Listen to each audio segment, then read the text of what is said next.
1,65,000 নিযুক্তিৰ পিছত আৰু 2 লাখ চৰকাৰী চাকৰি দিয়াৰ দিশত আমাৰ ৰাজ্য চৰকাৰে দ্ৰুত গতিত আগবাঢ়িছে। আজিৰ এই দিনটোতে মই আমাৰ ৰাজ্যত 8খন নতুন সমজিলা গঠনৰ প্ৰস্তাৱো আনুষ্ঠানিকভাৱে ঘোষণা কৰিছো।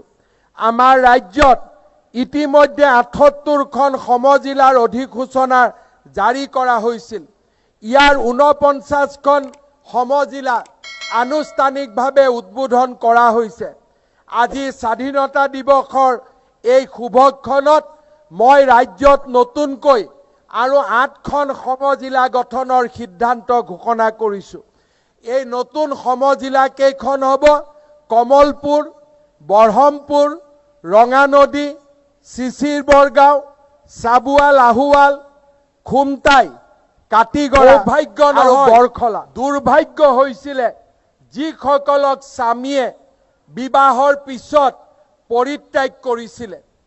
চৰকাৰী কৰ্মচাৰী যিসকলে চৰকাৰী চাকৰি কৰি আছে তেওঁলোকে প্ৰথমগৰাকী পত্নীক ডাইভোৰ্স নিদিয়াকৈ আন মহিলাৰ লগত ইনফৰ্মেলি অনানুষ্ঠানিকভাৱে বিবাহত আবদ্ধ হৈছে। প্ৰথমগৰাকী পত্নীৰ কৰুণ বিননিয়ে আমাৰ সকলোৰে হৃদয় স্পৰ্শ কৰে।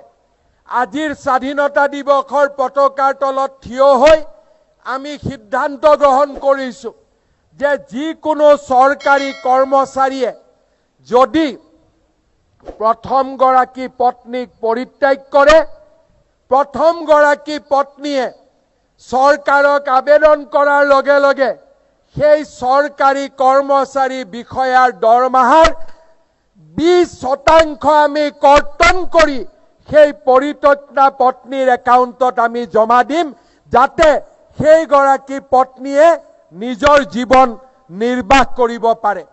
মই বেচৰকাৰী খণ্ডত কাম কৰা কৰ্মচাৰীসকলৰ ক্ষেত্ৰতো এই নিয়ম শৃংখলিত কৰাৰ বাবে এখন আইন বিধানসভাত অনাৰ বাবে প্ৰস্তাৱ গ্ৰহণ কৰিছো। শ্ৰদ্ধাৰ ৰাইজ, বহু বিবাহ আৰু বাল্য বিবাহ এই দুইটা সামাজিক ব্যাধি নিৰ্মাণ নকৰালৈকে আমি ক্ষান্ত নহওঁ। এয়া অসমৰ মা শক্তিৰ ওচৰত, মাতৃশক্তিৰ ওচৰত মোৰ সংকল্প। স্বাধীনতা দিৱসৰ তিৰংগ পতাকাৰ তলত থিয় হৈ মই আকৌ এবাৰ ঘোষণা কৰিছো। শ্ৰদ্ধাৰ ৰাইজ, শাসনলৈ দ্বিতীয়বাৰ উভতি অহাৰ পিছত কেইটামান দিন আগতে অসমৰ উচ্চ পদস্থ চৰকাৰী বিষয়াসকলৰ লগত এক আলোচনাত মই মিলিত হৈছিলো। ডিজিটেল পদ্ধতি আৰু ই-ফাইল ব্যৱস্থা আৰম্ভ হোৱাৰ কাৰণে আমি বুজি পোৱা হলো যে আমাৰ সচিবালয়ত কিমানখন কাগজ জমা হৈ আছে। যোৱা 2টা দিনত মই 2টা বিভাগ মই পৰ্যালোচনা কৰিছিলো আৰু দেখা পাইছিলো মাত্ৰ 2টা বিভাগতে প্ৰায় 12,000 এপ্লিকেশ্যন, 12,000 নথি অমীমাংসিত হৈ আছে। আমাৰ চৰকাৰত 38টা বিভাগ আছে।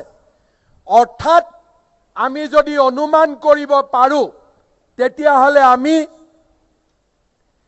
স্বীকাৰ কৰাত মোৰ কোনো বেয়াও লগা নাই যে আজি আমাৰ ৰাজ্যৰ সচিবালয়ত 1 লাখ নথি পেণ্ডিং হৈ আছে। অৰ্থাৎ 1 লাখ জনতাৰ হুমুনিয়া, 1 লাখ জনতাৰ বেদনা আৰু 1 লাখ জনতাৰ কষ্ট সেক্ৰেটাৰিয়েটৰ ফাইলৰ মাজত সীমাবদ্ধ হৈ আছে।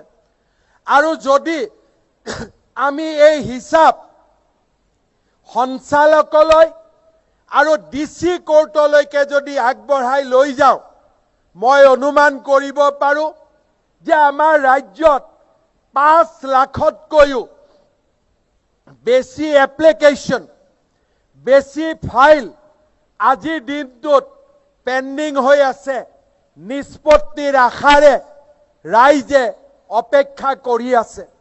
মই ৰাজ্যৰ মুখ্য সচিব আৰু অতিৰিক্ত মুখ্য সচিবসকলৰ নেতৃত্বত এখন কমিটি গঠন কৰি দিম, যাৰ দ্বাৰা মিছন সদ্ভাৱনা, প্ৰজেক্ট সদ্ভাৱনা আমি 2 অক্টোবৰৰ পৰা আৰম্ভ কৰিম আৰু 2 অক্টোবৰৰ পৰা 31 জানুৱাৰীৰ ভিতৰত অসমৰ চৰকাৰী ফাইল, চৰকাৰী নথি, চৰকাৰী এপ্লিকেশ্যন যিমানবোৰ পেণ্ডিং হৈ আছে সেক্ৰেটাৰিয়েট, ডাইৰেক্টৰেট আৰু ডিষ্ট্ৰিক্ট অফিচত তাক আমি মিছন মোডত আমি নিষ্পত্তি কৰিম।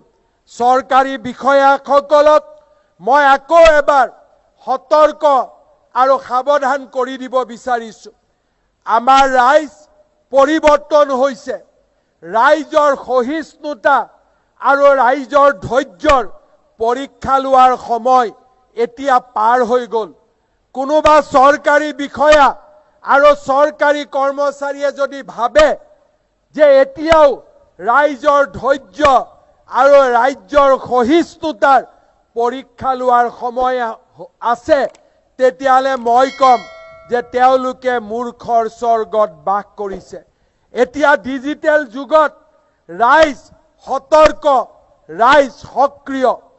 যদি আহিবলগীয়া ধুমুহাৰ পৰা আমি নিজক বচাব বিচাৰো, তেতিয়াহ'লে প্ৰতিজন চৰকাৰী বিষয়া, মন্ত্ৰী আমোলাই ৰাইজৰ সেৱাৰ কামত নিজকে নিয়োগ কৰিব লাগিব। তাৰ কোনো বিকল্প মই অন্তত দেখা পোৱা নাই। শ্ৰদ্ধাৰ ৰাইজ, এই একেই চিন্তাৰে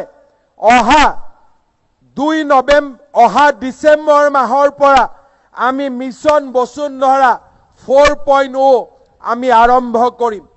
শ্ৰদ্ধাৰ ৰাইজ, আজিৰ এই দিনটোতে মই আকৌ এটা ঐতিহাসিক ক্ষণৰ কথা আলোচনা কৰিব খুজিছো।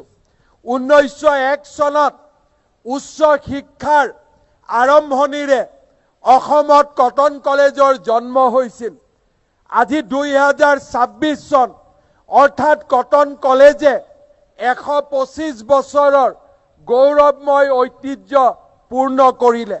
কটন কলেজৰ শৈক্ষিক বিকাশৰ এই গুৰুত্বপূৰ্ণ খণ্ডটোত মই কটন মহাবিদ্যালয়ৰ উন্নয়নৰ বাবে 100 কোটি টকা ঘোষণা কৰিছো। ৰাজ্যৰ উচ্চ শিক্ষা জগতখনক নেতৃত্ব দিয়া কটন কলেজৰ উদাহৰণে ৰাজ্যৰ উচ্চ শিক্ষা জগতখনক নিশ্চিতভাৱে সদায়ে অনুপ্ৰাণিত কৰি